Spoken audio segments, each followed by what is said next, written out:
साबिर महबूब की शरारत।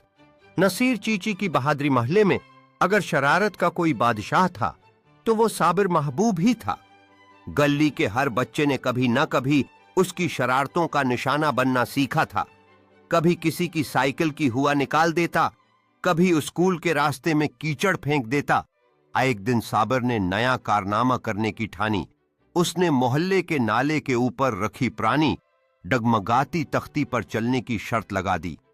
देखना, मैं ऐसे चल के दिखाऊंगा जैसे सर्कस वाला फनकार। साबिर बोला। सब बच्चे शोर मचाने लगे, चलाओ चलो दिखाओ। साबिर तख्ती पर चढ़ा, 2 कदम चला और धड़ाम से नाले में जा गिरा।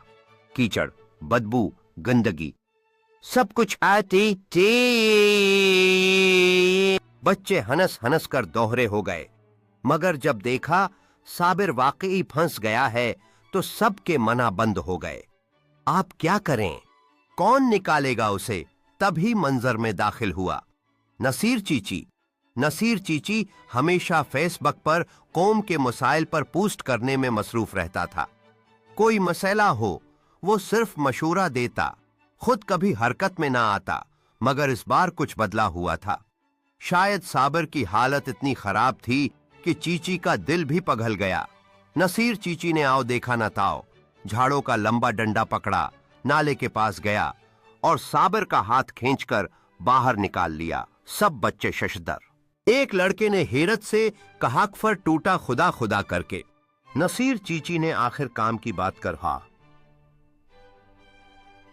साबिर की हालत तो बगड़ी हुई थी, मगर नसीर चीची मोहल्ले का हीरो बन चुका था। इस दिन के बाद साबिर ने कम अज कम नाले वाली शरारत से तौबा कर ली। बाकी शरारतें फिर भी जारी रहें। साबिर अब पार्क में बैठा हुआ है, अपने माजी के फैसलों पर गौर कर रहा है और बच्चों को खेलता देखकर एक अज़म की झलक उसके चेहरे पर है। नसीर एक बुजुर्ग औरत की खरीदारी की थैलियां सड़क पार करने में मदद कर रहा है। उसके चेहरे पर एक खुशगवार मुस्कुराहट है जो उसे कम्युनिटी में इज्जत दिलवा रही है। साबिर महल्ले के किनारे खड़ा है, अपने दोस्तों को शरारतें करते हुए देख रहा है और वो अपने तब्दील होने के फैसले पर गौर कर रहा है। उसके चेहरे पर एक मुतजाद एहसास है।